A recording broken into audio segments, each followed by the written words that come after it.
Every year, nearly 100,000 Americans are diagnosed with a brain tumor. And across the world, over 300,000 people hear those terrifying words, "You have a tumor in your brain." Some of them will face one of the most complex surgeries in medicine, a procedure that can cost anywhere from $50,000 to over $250,000 in the United States.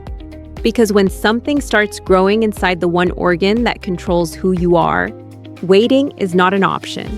Right now, a tumor could be quietly pressing against the most critical real estate in your entire body, the brain.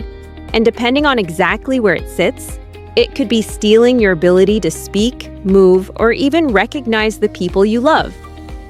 As it grows, the rigid skull that was designed to protect the brain begins working against it. There is no room to expand.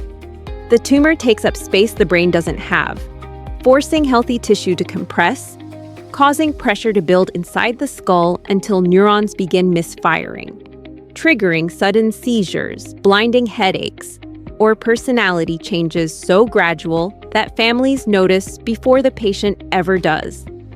So to reach it, surgeons first cut through the scalp, then carefully remove a piece of the skull itself, a section of bone lifted away like a door being opened, exposing the brain underneath.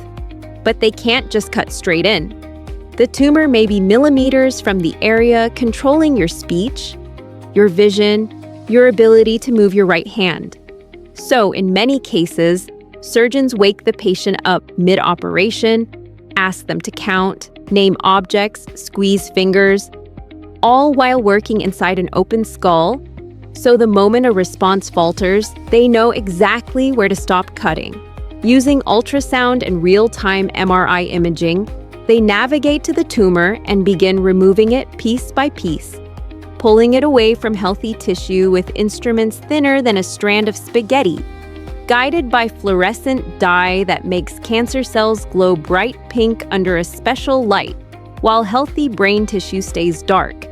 And when the last glowing fragment is gone, the bone is secured back into place, the scalp is closed, and a brain that was being slowly crushed from the inside finally has room to breathe again.